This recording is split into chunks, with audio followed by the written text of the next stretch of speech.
Welcome to our channel. Today we how to backup website bookmarks from Chrome to Microsoft Edge. Quick tutorial step by step clearly. Open your Google Chrome browser.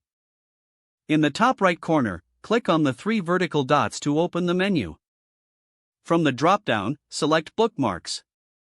Next, choose Bookmark Manager.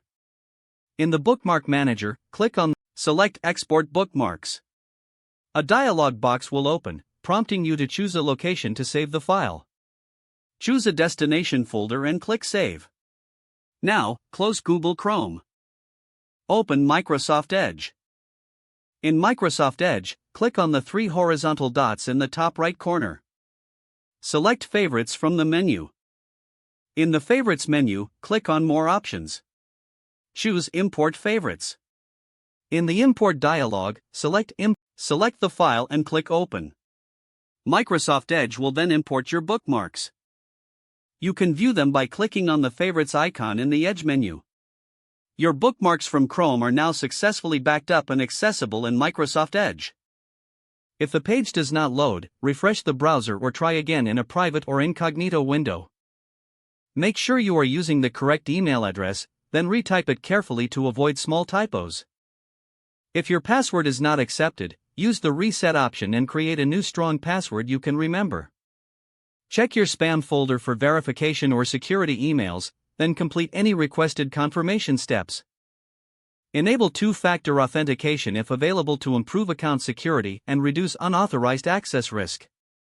After signing in, review your profile details so your contact information and settings are accurate and current.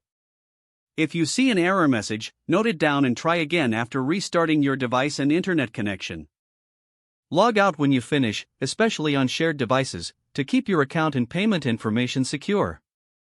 If the page does not load, refresh the browser or try again in a private or incognito window. Make sure you are using the correct email address, then retype it carefully to avoid small typos. If your password is not accepted, use the reset option and create a new strong password you can remember. Check your spam folder for verification or security emails, then complete any requested confirmation steps. Enable two-factor authentication if available to improve account security and reduce unauthorized access risk. After signing in, review your profile details so your contact information and settings are accurate and current. If you see an error message, note it down and try again after restarting your device and internet connection. Log out when you finish, especially on shared devices, to keep your account and payment information secure. Don't forget to like this video and subscribe to our channel for more step-by-step tech guides.